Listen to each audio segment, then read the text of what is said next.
Hi, how you doing? Paul Begley here. It's amazing what's going on in different parts of the world, but in communist China, Confucius has come to town.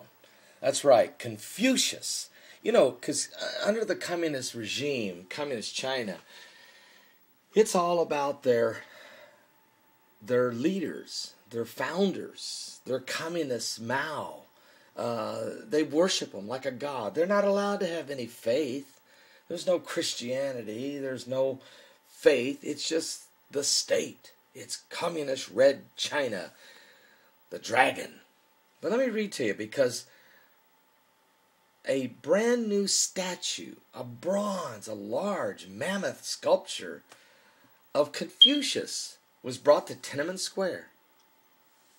He's giving reverence, and he faces Mao's portrait, the huge portrait that's in the center of Tiananmen Square. But still, Confucius is allowed to even be discussed now, even though it's totally been the religion, if you will, the cultural acceptance of the Chinese people. From China, there's a new face coming to town. It's Confucius. And a mammoth sculpture of the ancient philosopher Confucius was unveiled this week off one side of the vast plaza. It's a jarring explanation of the square for the ruling Communist Party treats as politically hallowed ground.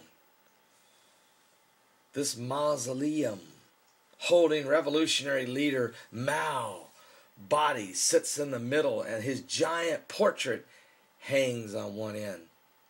Placing the statue of China's political heart is the authoritarian government's most visible endorsement, yet the 2,500-year-old sage, and selectively his teachings. Confucius is enjoying a revival in China, in books and films, in television and in classrooms.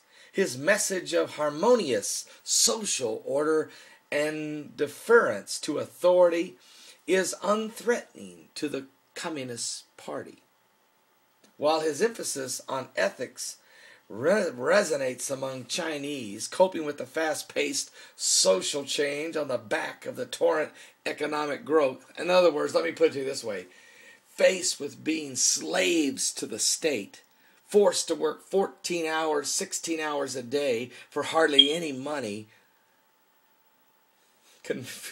Confucius is about the only sense of solace they can find. But did you realize Confucius is confused?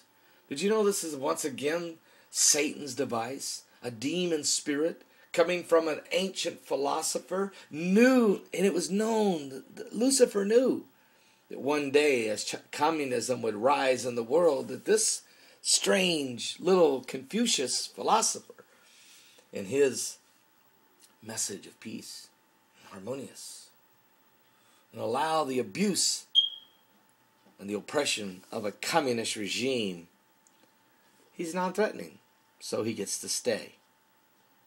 Christianity, on the other hand, says freedom. Freedom of speech, freedom of worship, freedom of expression, idealism, ability to entrepreneur spirit, fair, love. The government is increasingly marshing the popularity and bolstering the national identity of Confucius. The rise of a big country requires a cultural foundation. It's because they realize they need to be able to say they allow their people to have some type of worship. The Chinese culture upholds the spirit of harmony. That's a lie. It's communist. They kill. The worst human rights atrocities in the world are held in China. Where in the world do they get that they're harmonious? They're not harmonious to their people. They inflict pain, anguish, greed, and abuse. They're slaves to the state. Oh my God. The Chinese culture upholds the spirit of harmony, while the sculptor, who has made more than 200 statues of the philosopher, says the essential thoughts of Confucius are love, kindness, wisdom, and generosity, and peace and prosperity are what the people are striving for here in China. Well, you're never going to get it there. It's never going to happen under a communist regime, under dictatorships, under a state of oppression and manipulation. You can't even have 2 kids there. It's amazing. I'm stunned. This 31-foot bronze sculpture depicts a robed Confucius with a serious expression and sits on the east side of the Tiananmen Square, facing in the direction of Mao's portrait, amid the bustle of the busy Beijing city. The tourists are busily snapping photos and agree that Confucius' teachings bear a message for modern China, where money worship and consumerism feel like national preoccupations. Confucianism has been governing the lives and ethics of Chinese for thousands of years. Well, let's see if you can see them. There it is. Let me get in, bring it into focus. Confucius is confused. I'm Paul Begley. I don't want nothing to do with it. I don't want nothing to do with it.